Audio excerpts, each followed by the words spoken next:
Bramblegast is a weird guy that's slept on in the world of competitive Pokemon. Also, how could you not love the thing? He's just a happy little tumbleweed ghost. So the thing's got a grass ghost typing, and you may be thinking to yourself, how could it be any good? Its stats are pretty underwhelming. It does have a base 115 attack, but that's kind of it.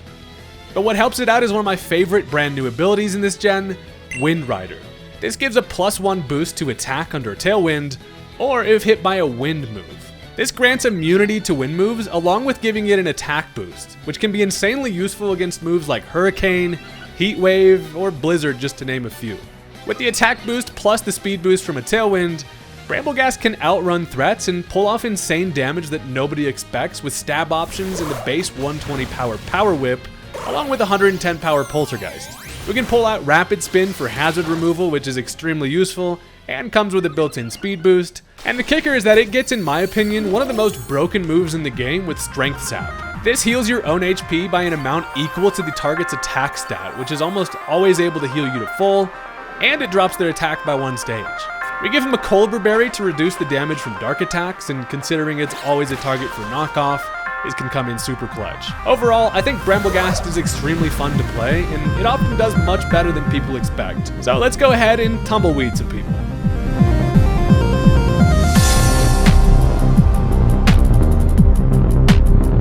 So a Pokemon based off of a tumbleweed is not something that I knew I needed, but here we are, and I've grown attached to the thing. So it's finally time to show some love to the Ghast, and if that sounds like a fun time to you, consider hitting that subscribe button. Now before we get into the video, I want to give a huge shout out to today's sponsor, Surfshark VPN.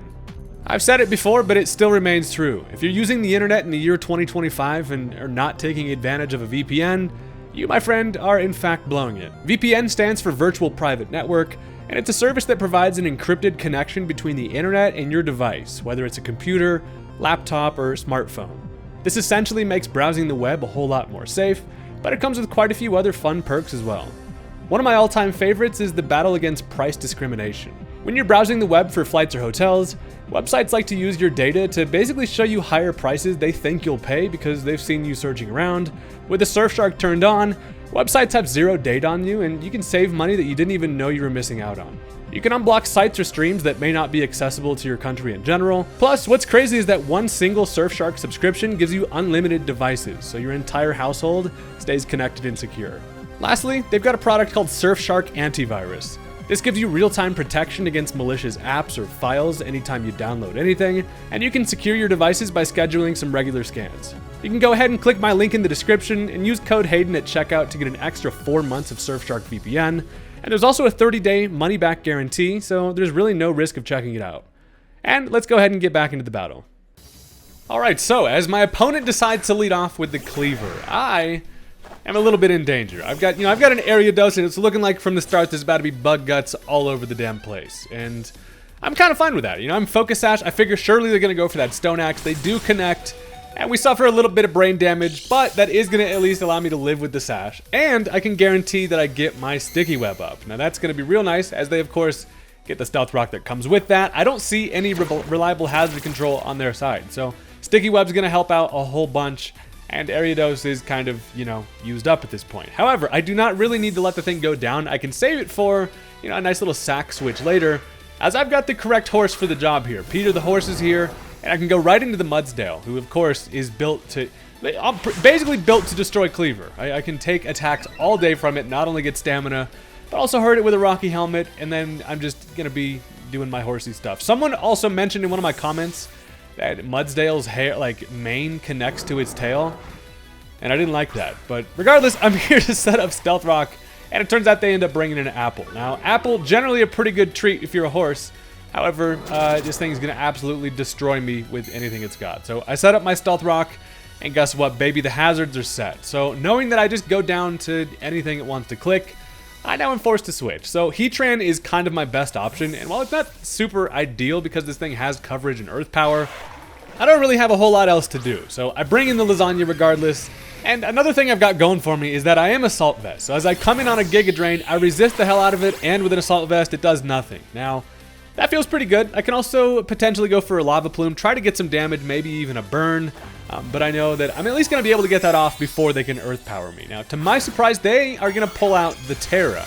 And the Hydro Apple is going to turn into, that's a wet-ass apple. They go for the Terra Water, which is a bit unfortunate. Now, I mean, the chip that I was looking for on Lava Plume is going to be non-existent. So at least I do huck a little chunk of lasagna at his ass. Do not get the burn, which doesn't really matter. But then it pulls out Hydro Pump. Now listen, I had no idea this thing even got Hydro Pump, but luckily for us, we are Assault Vest, and that allows me to live it. So I'm thinking maybe they don't have the Earth Power coverage.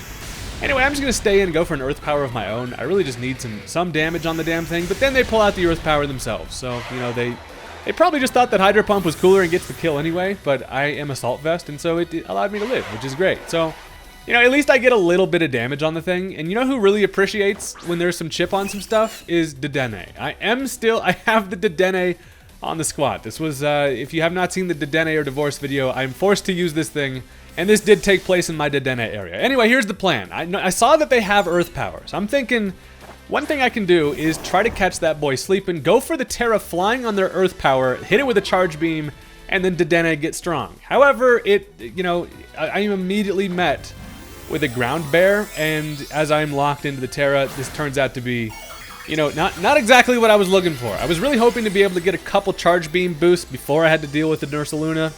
But yeah, no, all of a sudden, I am now just I'm a snack for this damn thing. And I'm a snack with balloons. I'm looking extra cute. Now I go for the Charge Beam. Of course, doesn't do anything. Now I'm over here looking like a fool, pulling my balloons out too early. And I'm like, well, that's not great. Now, there is still some, I have a plan here. What I can do is end up switching into Ariados on a sack. They probably go for a Facade here to just knock me out. I let this thing go down, then I am able to bring in Bramblegast on a great position. That's the plan. So I go into Ariados here. He's like, what's up? And I'm dead. And I'm like, okay, this is fine. But they go for a bulk up. And, you know, a bulk up Ursaluna is, if Ursaluna wasn't already scary enough just with guts and a burn, yeah, +1 attack and defense makes this thing a whole lot scarier. So now I've got myself into even worse of a situation. I'm going to blame Dedenne, nobody tell my wife. Anyway, I figure here's the plan. Plan B, at least, or maybe even C at this point. I go into Mudsdale, because even at +1, I should theoretically be able to take an attack. But more importantly, I can outspeed, go for a body press, get some type of damage on the thing. And then they have to touch me with a Facade, and, you know, I cannot live anything. They do get some Rocky Helmet chip, though. Plus, paired with the damage we got with the body press and the burn, I'm no longer as afraid of the Ursaluna here, which is good, because this thing is about threatening as hell, and I have not drawn my Sea Bear circle, so I am in danger. Now, I'm down to 3 Mons left, but what I do have is the damn Tumbleweed. And honestly, I'm looking like this thing has an opening to maybe clutch this match out. Now here's the thing. First of all, I need to connect on a Power Whip, and thank God I do. I do not miss the Power Whip. It is going to be enough to kill the thing, even obviously with +1 defense.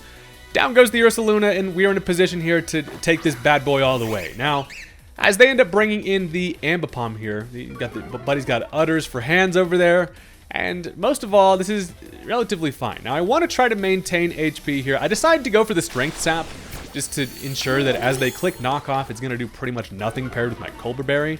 And then all I really have to, I do that essentially to cover for a Power Whip miss. What that is going to basically give me insurance, as now they go for that Knockoff. I eat a Colbur Berry, it does nothing, and now I'm in a great spot here, because all they can really do is click Knockoff. And if I miss a Power Whip, it's not that big of a deal. So I go ahead, I'm just smiling, having a nice little time.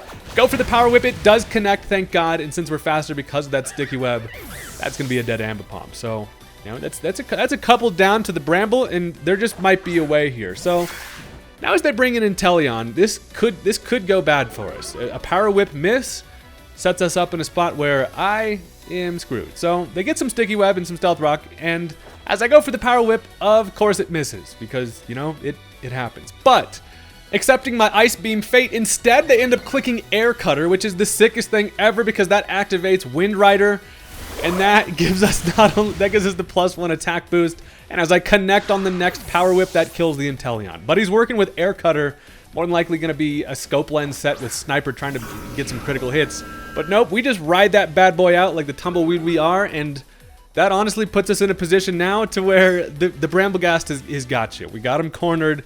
The Wind Rider everybody forgets about, and that is actually hilarious. So now as they go into Spiritomb, they've got 3 Mons left. I do connect on the Power Whip, which is insanely lucky, because a miss there would have been pretty detrimental. But with the attack boost, it also has enough to kill the Spiritomb. And now we are just wind riding this bad boy like a kite to victory, because as they've got the cleaver left, this thing, you know, is not going to be faster. It takes some stealth rock, and I don't even need to risk the power whip here. I can go for poltergeist, a little easier accuracy, at least 5% more. But I bashed him in the face with his own focus sash. That is going to be a dead cleaver. Shout out to the attack boost. And holy shit, the Bramblegast seems to have done it. Now their final mon is going to be the Hydrapple, and that should be fine. It did go for the Terra Grass, which ends up helping us out in the long run, because all I got to do is connect on a little power whip, and the Bramblegast has showed why you do not sleep on the Wind Rider. Honestly, there's certain moves that I even forget that Wind Rider activates, and seeing that Air Cutter come through was the most hilarious thing ever. So the power whip does connect. It's able to kill the apple, and that is going to be the end of the game. It literally came in, could not have been more clutch of a tumbleweed in that mid-late game. So while that was extremely satisfying, we are, of course, not quite done yet, because that's going to now bring us into game number 2. And look, if you've stuck around this far into the video, I would appreciate it if you could hit the like button for me. It helps out the channel with the algorithm and the nonsense. But you also may notice we're working with a different squad here. Now, that first game we did not pull out the Tailwind, so this time it's time to try to get some Tailwind shenanigans, and we've got the different squad this time. So going up against a very scary team, and with that, let's get into it. Alright, so first of all, let me just say, this is a crazy game. It comes right down to it, and I think you're gonna like this one. So, I decided to lead off with the Palafin. Now, I am working with special attacking Palafin. We'll talk about it later. And most of all, I need to lead with the thing, just so that I can swap out and then come back in as a damn superhero, and then try to get something going with it later. But I also realized that Glimmora surely just goes for that turn 1 Stealth Rock. As I swap in the Pelipper, I am instead met with a Reflect, and a little screens Glimmora, not as usual, but that's kind of fine with me, as, you know, I'm just going to click Hydro Pump anyway. If they want a light screen, I break their Focus Sash, and that's kind of what I need. But they decide instead it is, in fact, Rubber Ducky time. The Porygon 2 comes in, it is Trace, which is fine. It traces my Drizzle, doesn't really matter, but I do connect on a Hydro Pump, and it doesn't do much. You know, you're saying defensive is tits, it's always going to be Eviolite, and you can't really hurt the damn guy. So I decide it's probably in my best interest to U-turn. Surely I am about to be met by a Thunderbolt, because, you know, Bolt Beam coverage, and that's just what Porygon 2 does. So I figure it's a pretty good time to go right into the Mamoswine, who does still have Sash intact because they did not set up Stealth Rock. But as I come in, instead they click Trick Room, and that is not, I was not expecting some Trick Room shenanigans, but now we're in a room full of tricks, and now it's going to be faster than me. So I figure my hairy meatball is probably still in a good spot to set up some Stealth Rock here. It turns out they do click the Tri-Attack, does do decent damage. Luckily do not get any of the 3 status conditions, but we set up our Stealth Rock here. And now, I'm not exactly sure what this P2 is working with. I want to try to get some chip on the thing, but if it has Recover, that's going to, you know, negate all of that. Now, they do, in fact, go for the Recover. They are still faster under Trick Room. Brings it back to full, and as I go for an Earthquake, it, you know, barely scratches the thing. So, definitely a physical Porygon 2. And now I'm just kind of at the mercy of this damn duck. While they do go for a Tri-Attack, I am able to at least take one more. I end up clicking Icicle Crash, meant to Earthquake again for more damage. But it doesn't really matter, as they can finish me off with another Tri-Attack here. I decide to just kind of let the Mamo go down. I got up my Stealth Rock. I get a little bit of chip on the thing, at least before it can recover again. And the Trick Room goes away. So now we're in a spot to go into whatever I feel like. And I'm thinking, you know what? Yeah, Palafin in the rain might not be a bad call here, because they're going to expect it to be physical. Still, they don't know what this thing's working with. And in the rain, I can get, you know, some boosted surfs. But first of all, I need to go for a Boom Burst here. I need to get my Throat Spray to activate.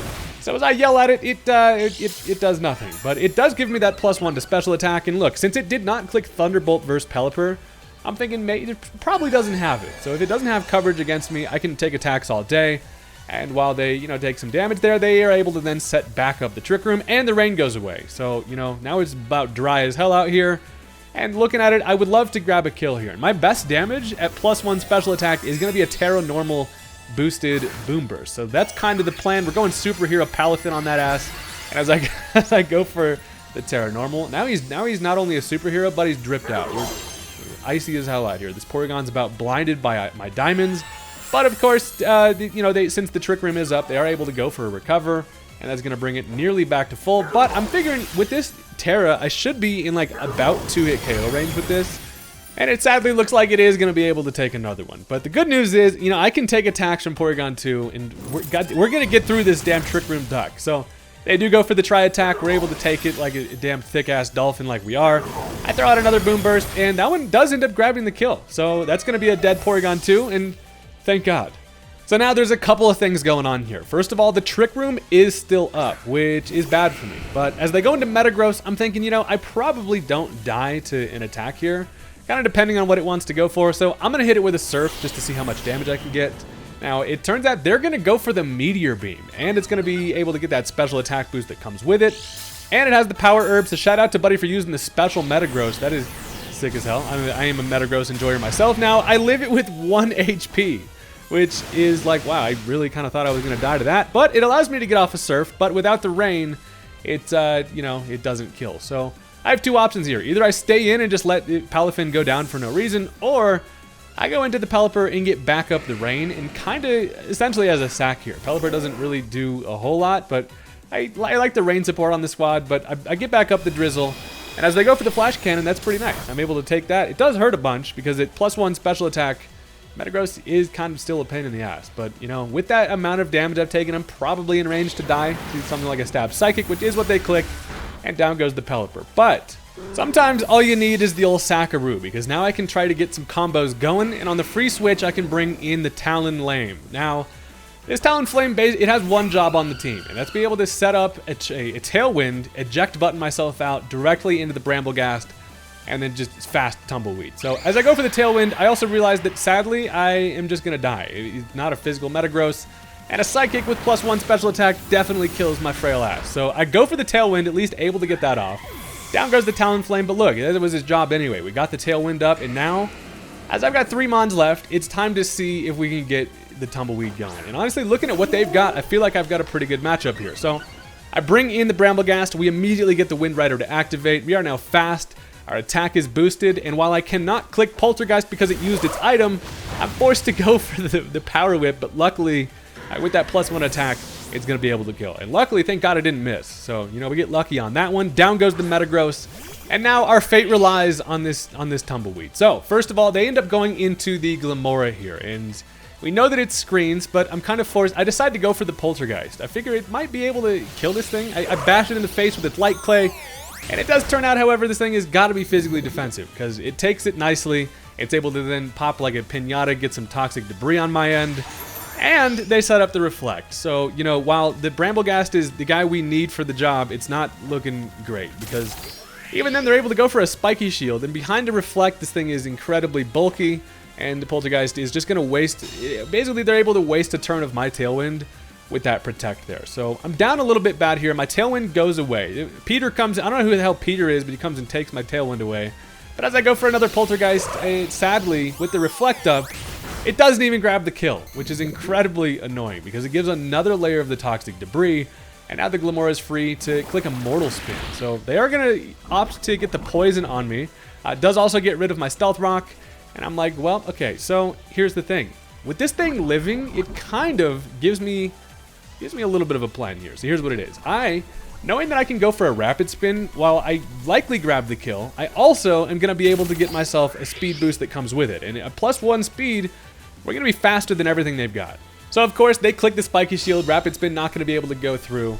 But I'm still confident that we grab a kill with that. And honestly, a Rapid Spin is going to put us in such a good spot to be faster than everything and still make a huge difference in this match. And it's, look, realistically, this thing's kind of my last hope at this point. So I take some poison damage, which is annoying. I'm sitting at about half. And as I do go for the Rapid Spin, this time it's going to kill the Glimmora and give me the speed boost. Most important thing. But also what's kind of fun about the Rapid Spin there is it also gets rid of the Toxic Spikes.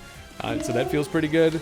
But now they've got, what, 4 Mons left? And I take some poison damage. Your boy is not looking healthy. Sorry, with Glimmora going down, they've got 3 Mons left. So the Reflect is still up, which absolutely busts my little Bramblegast balls. But as they end up going into the Mew, I'm thinking, okay, look, I can go outspeed, go for the Strength Sap, which will drop its attack, which doesn't really matter, but it gets me back to full HP, and that is going to give me a chance to hopefully get something going here. I need that Reflect to kind of go away, but it's with Light Clay, so it's going to stick around. But it turns out the Mew goes for Metronome. Buddy's got balls of steel pulling out the Metronome Mew. It ends up getting Solar Blade, which works out great for the Bramblegast, and now we're just rubbing our hands together because, you know, knowing that a Poltergeist doesn't kill here, the Solar Blade's not going to really hurt me. So I go for the Poltergeist. It does connect. Bash him in the face with his leftovers, and it's going to do well over half with our +1 attack, even through the Reflect. But now as they connect with the 2-turn Solar Blade, guess what? Bramblegast does not take attacks well, but you know, at -1 attack and a resist, we're able to live the Solar Blade, and no Lightsaber is going to save you. So the Metronome Mew, a very interesting call there. We're at about half HP, and I kind of just need to kill the Mew at this point. But knowing what they have left, Strength Sap could be clutch to come through for us. Now, I go for the Poltergeist again. The delay on the Poltergeist animation always makes me feel like I missed it, but thank God we connect. That's going to kill the Mew, and we grab ourselves a free one there. But the game is not over because they've got 2 Mons left, and Bramblegast is slowly dying. But what I do still have is some hope, because their final 2 Mons are going to be, first, the Rillaboom, along with a Rhyperior in the back. So Rillaboom comes in, gets up a Grassy Surge, which is fine, and I know that the best thing this thing can do is go for a knockoff. So I'm able to outspeed, hit him with a Strength Sap, drop its attack 1 stage, bring my ass right back to full, and this has got to be like the most variation in HP this thing's ever dealt with. So they go for the Drum Beating. They might not have the knockoff there, which is sick for me, because I resist everything else this monkey wants to do for me. Drum Beating doesn't do anything, but what it does do is drops my speeds, and I'm back to neutral speed, and that is not great. But at this point, I'm running low on Poltergeist, which is kind of funny, but I have 3 left, so I decide I have to go for it here. It turns out he's going to reveal the heavy-duty boots on the thing. I just smack him in the face with his own boots. It does take at least one of them, but knowing that they just have the Drum Beating, I can take that all day. And while, you know, the Toxic, or the Poison at least, is doing its thing, the Grassy Terrain is kind of offsetting that a little bit, which is helping me out. So I'm sitting at 65. We get bought by some Poison, and while we are low, this thing is in range to just die from another Poltergeist, and I've just got to say, Buddy is probably all-time frustrated versus this damn Bramblegast. Now, they know a Poltergeist is coming, so they decide to switch into the Rhyperior here. Now, Rhyperior is going to be met by a Poltergeist. One fun part about Poltergeist is that it really is good for scouting as well. Shows us that it's going to be Assault Vest, and that does huge damage to the thing. Now, of course, this thing also just dies to a Power Whip, but one thing I am worried about is a Defensive Terra on their end. Since they have not used up a Terastallization on their end yet, I figure this is the best time for them to do it, and that also is going to get me in a spot where I can go for another Strength Sap.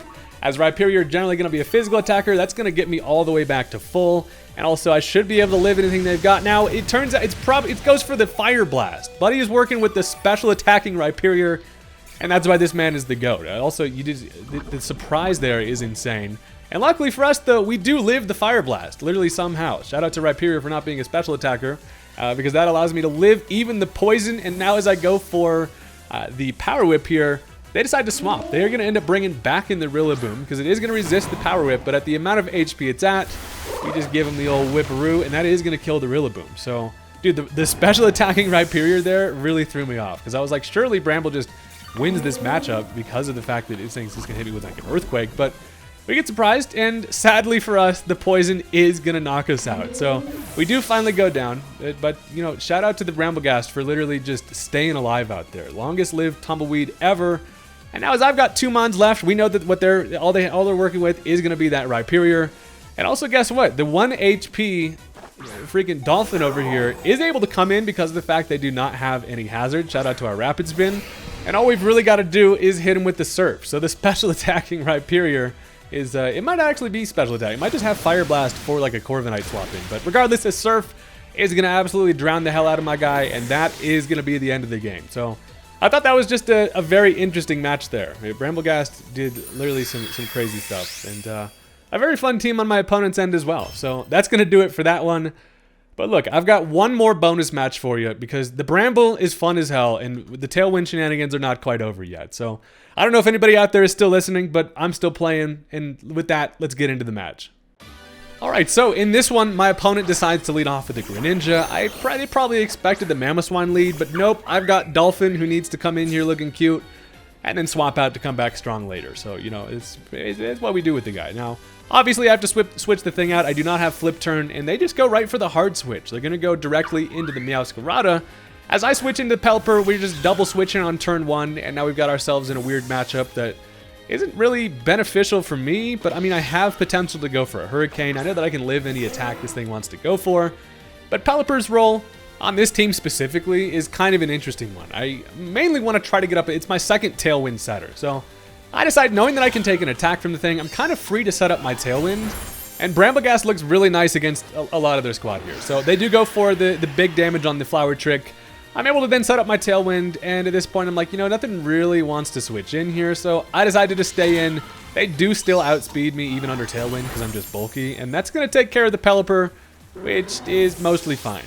Now, while the Bramblegast has the option to come in and go for a Terra Fairy on a knockoff, I decided instead to go into Braviary. I'm also trying to get this bad boy to work, and I'm like, you know what, against this, I can live one triple axle if that's what they want to go for, and I'm kind of thinking maybe they end up swapping here. So I decided to go for the agility instead, potentially predicting a switch, but they end up staying in, and I'm under Tailwind and have an agility about the fastest Braviary of all time. And as they click the play rough, they do not have the coverage, which is sick, because now I can go for the Sky Attack, immediately get cloaked in some Harsh Light, activate it with my Power Herb, and that's a very strong flying attack that just destroys the guy. But it misses, so, you know, that's always very fun. A 2-turn move should never have the option to miss. The hell is that all about? So the Tailwind goes away.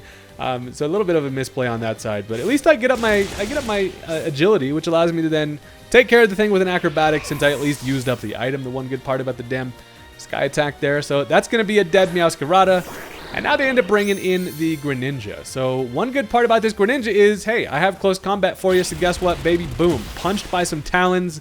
That's going to be a dead-ass Greninja, and that's why we love close combat on the Braviary. So, I mean, it's mostly there for steel types, but hey, you bring in a Dark Frog, he's going to get his ass beat up. So, while Braviary is in a decent spot here, the main reason why I know I'm not going to be able to get a sweep is because of this asshole. Dragonite comes in, and without any damage on the thing, multi-scale is going to be very annoying because an Acrobatics does nothing. I honestly thought I was going to die to an Extreme Speed, but instead they've got Thunder Punch. So, you know, that's one way to do it. Takes care of the Braviary. And now I've got myself in a spot where things get a little interesting. So the rain goes away. I don't have the ability to set that back up. But one guy that's not really worried about even Extreme Speed Dragonite is going to be the Bramblegast. And I'm like, you know what? I might as well go into the Talonflame here. Once again, I can go for a Gale Wings Tailwind and make sure that that obviously gets up. And as they touch me with the Thunder Punch, I'm thinking I should be able to live that. I do with 19, which is sick, because then that activates my eject button. I'm like, actually, I'm gonna head out. And now it's kind of do or die time for the Tumbleweed. As I'm looking at it here, I'm like, you know what? I've got damage on this thing. Its multi-scale is broken. I should be able to take an attack or two from this thing, depending on what the hell this Dragonite's working with. But more importantly, I get my Wind Rider, get that +1 attack, and now I'm free to go for some Poltergeists here. So, as they end up swapping here, they're gonna go right into the Charizard. Now, Charizard comes in, and it's got some boots on. I can go for a Poltergeist. Guess what? That's going to do a whole bunch of damage. Doesn't quite knock it out, but as I am faster, I guess what? I can go for a Rapid Spin for the kill here, which is always incredibly satisfying. The Rapid Spin is great, obviously to get rid of hazards, but even with no hazards on my side, that's in range for a kill, and I'll always take that free speed boost, because now once the Tailwind goes away, we're still going to be faster than everything, and Bramblegast is the GOAT here. So, as they go back into the Dragonite, I don't know what the hell they're going to be cooking up with this thing, but guess what I do know? I can go ahead, go for the +1 Poltergeist, and that is going to be enough to kill a Dragonite without any multi-scale, and that is very satisfying. That's the damn power that people forget about there. So the Tailwind goes away, but at this point it doesn't matter. We retain the attack boost.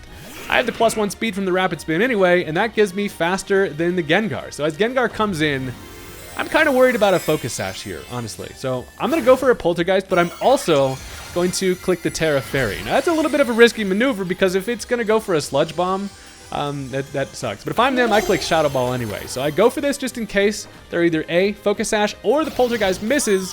But luckily it does connect, and that's going to be a dead-ass Gengar. So while that takes care of it, it also is going to unfortunately disable the Poltergeist, which is kind of fine because look, they're running out of options, and their final mon is going to be the Gardevoir. While I would love to, you know, Poltergeist the thing, I actually still get a kill at +1 with a Power Whip. So guess what? We are faster than the Gardevoir. They trace my Wind Rider, which doesn't matter, but as I go for the Power Whip, they're going to pull out the Terra. Now, all I need to do is just literally land this Power Whip, and that should theoretically send his ass to the Shadow Realm. Now, they do go for the Terra Psychic, I assume just to boost damage on if they are able to either bait and miss or take an attack to have enough to knock out the Bramblegast. But I connect on the Power Whip, and we're getting pretty lucky on the whips today, not even gonna lie. But that is, you know, a lot of you probably excited by seeing Gardevoir getting Power Whipped, and that's gonna kill it. So that's the end of the game. Bramblegast comes in clutch once again, and sometimes you gotta hit him with the bonus match. So look, thank you guys very much for watching. I had a lot of fun with this one. Bramblegast is just a guy that you throw on a team, and it always is just so much fun to use. So I'll always have some love in my heart for the Ghast. And thank you guys for watching. I'll see you next time. Peace out.